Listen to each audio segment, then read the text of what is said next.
से मैं अपने चैनल पर वीडियोस की एक सीरीज़ स्टार्ट करने जा रही हूँ। सबसे पहले हम MAG5 के टॉपिक्स को कवर करेंगे। अगर आप इंग्लिश के किसी भी चैप्टर की थ्योरी चाहते हैं तो आप कमेंट करके मुझे बता सकते हैं। I will provide you.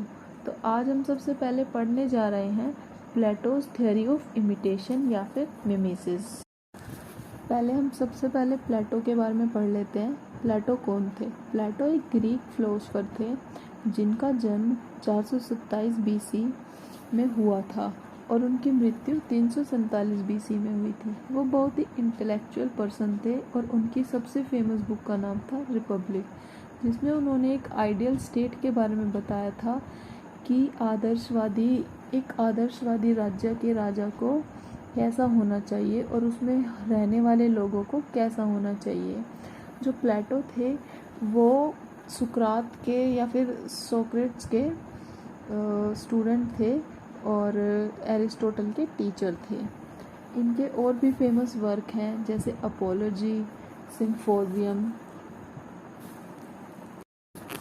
तो हम इसमें पढ़ेंगे कि थ्योरी ऑफ इमिटेशन में आर्ट और पोएट्री को लेकर उन्होंने क्या क्या कहा था, वो क्यों पोएट्री और आर्ट के खिलाफ थे या फिर उनको क्यों क्रिटिसाइज करते थे। प्लेटो को आर्ट का एनिमी माना जाता है। प्लेटो मानते थे कि आर्ट जैसे कि पोएट्री, ड्रामा, पेंटिंग, ड्राइंग सब एक इमिटेशन है, एक नकल है।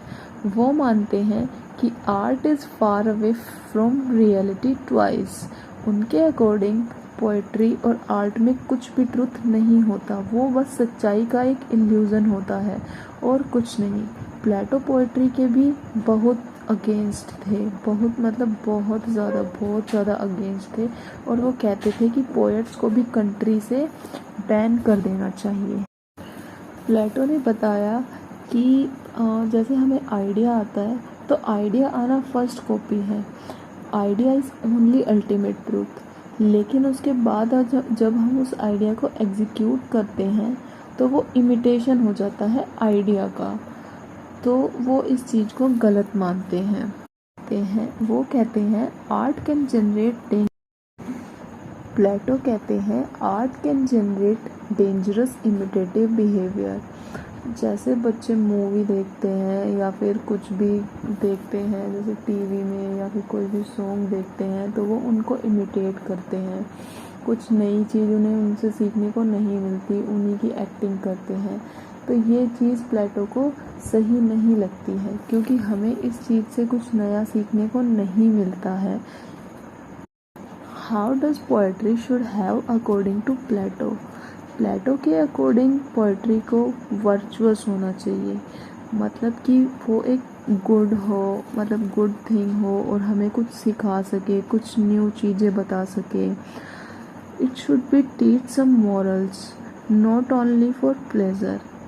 ये हमें सिर्फ प्लेजर ना दे बल्कि कुछ अच्छी चीज़ें सिखाए, बच्चों को अच्छे मॉरल्स सिखाए। It should contribute knowledge to society.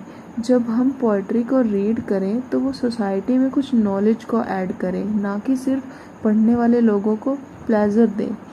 एक poet should be a good teacher. एक पोएट को एक गुड टीचर भी होना चाहिए। He objected poetry on 3 grounds. First, educational point of view.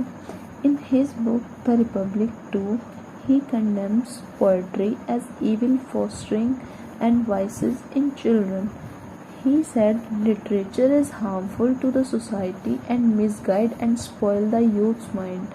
Poetry is illusion far away from the reality.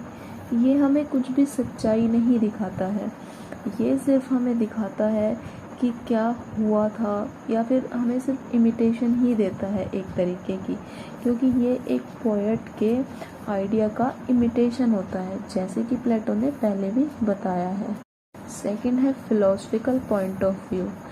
In his book the Republic, book number 10, he tell poetry drive us away from the realization of ultimate reality, the truth.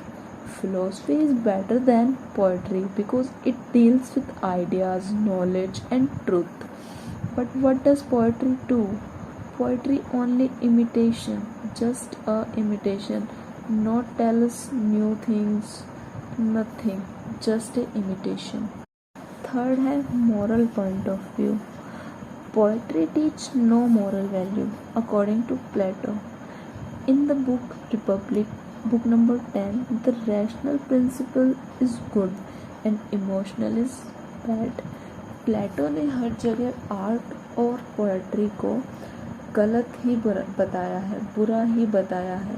Actually उस time के situations ही कुछ ऐसे थे कि प्लेटो ने उस time के according उस चीज़ को बताया है कि पोएट्री कुछ नया नहीं सिखाती है, सिर्फ इमिटेशन है और ये सब। तो आप लोगों को वीडियो अच्छा लगा हो तो प्लीज़ लाइक कर देना, कमेंट कर देना, और आपको कोई और भी वीडियो चाहिए हो तो please tell me in the comments. Thank you, good bye.